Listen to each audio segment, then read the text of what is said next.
ಅವರು ವಿಶ್ವದ ದಾರಿದೀಪ. ಅಂಬೇಡ್ಕರ್ ಅವರು ಅವರ ಸಿದ್ಧಾಂತವೇ ಶಿಕ್ಷಣ. ಶಿಕ್ಷಣ ಎಲ್ಲರಿಗೂ ಆಗಬೇಕು.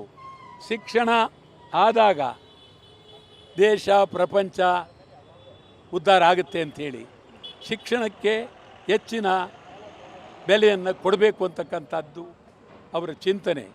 ಮತ್ತು ಪ್ರಜಾಪ್ರಭುತ್ವಕ್ಕೆ ಅವರ ಅದ್ಭುತವಾದಂಥ ಸಂವಿಧಾನ ಕೊಟ್ಟಿದ್ದಾರೆ. ಇಡೀ ವಿಶ್ವಕ್ಕೆ ಮಾದರಿಯಾದಂಥ ಸಂವಿಧಾನವನ್ನು ಕೊಟ್ಟಿದ್ದಾರೆ. ಮಹಾತ್ಮ ಗಾಂಧೀಜಿಯವರೂ ಭಾಳ ಅತ್ಯಂತ ಗೌರವವಾಗಿ ಅಂಬೇಡ್ಕರ್ ಅವರೇ ಸಂವಿಧಾನ ಬರೀಬೇಕು ಅಂತೇಳಿ ಚಿಂತನೆ. ಇದೆಲ್ಲವೂ ಅಂಬೇಡ್ಕರ್ ಅವರು ಈ ನಾಡಿಗೆ, ದೇಶಕ್ಕೆ, ಪ್ರಪಂಚಕ್ಕೆ ಆದರ್ಶ.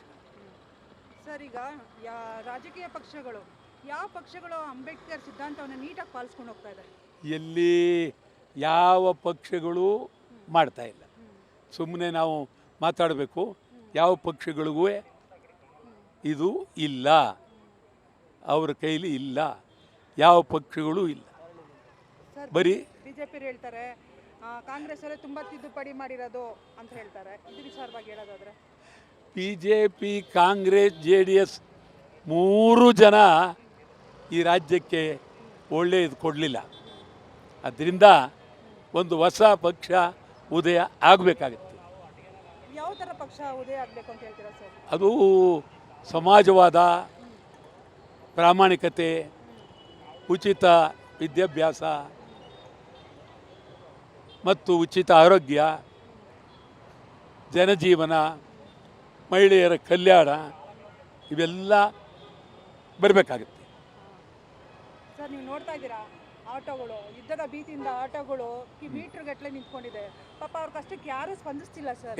ನಾವಿದ್ದೀವಲ್ಲ, ನೀವು ನಾವು ಎಷ್ಟೋ ನಾವು ಒಬ್ಬರು ಇಡೀ ರಾಜ್ಯದಲ್ಲಿ ಆಟೋ ರಿಕ್ಷಾ, ಹೋಟೆಲ್, ಇದು ಗ್ಯಾಸ್ ಸಿಲಿಂಡರ್, LPGಗಾಗಿ ನಿರಂತರವಾಗಿ ವಿನೂತನವಾಗಿ ಹೋರಾಟ ಮಾಡ್ತಾ ಇರ್ತಕ್ಕಂಥವ್ರು ಒಬ್ಬರೇ ವಾಟಾಳ್ ನಾಗರಾಜ್, ಕನ್ನಡ ಚಳವಳಿ.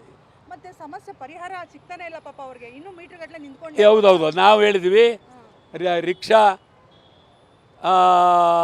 ಮಾಲೀಕರುಗಳಿಗೆ ಮತ್ತು ಚಾಲಕರುಗಳಿಗೆ ಕನಿಷ್ಠ ಈ ಒಂದು ತಿಂಗಳಾದ್ರೂ 10,000 ರೂಪಾಯಿ ಉಚಿತವಾಗಿ ಸರ್ಕಾರ ಕೊಡಬೇಕು ಅಂತೇಳಿ ಒತ್ತಾಯ ಮಾಡಿದ್ವಿ. ಅವ್ರು ನೋಡಿದ್ರೆ ಬಿಜೆಪಿ ನೋಡಿದ್ರೆ ಇವ್ರ ಮೇಲೆ ಹಾಕ್ತಾರೆ, ಇವ್ರು ನೋಡಿದ್ರೆ ಅವ್ರ ಮೇಲೆ ಹಾಕ್ತಾರೆ, ಇವ್ರು ನೋಡಿದ್ರೆ ಎಲ್ಲ ಡೆಲ್ಲಿಗೆ ಹೋಗಿದ್ದಾರೆ.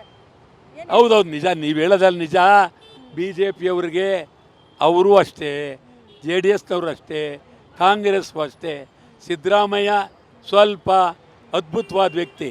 ಅವರು ಅಧಿಕಾರದಲ್ಲಿರೋವರೆಗೆ ಒಂದು ರೀತಿ, ಅವ್ರ ನಂತರ ಮತ್ತೊಬ್ಬ ಒಳ್ಳೆಯ ವ್ಯಕ್ತಿ ಸಿಗೋದಕ್ಕೆ ಸಾಧ್ಯವೇ ಇಲ್ಲ.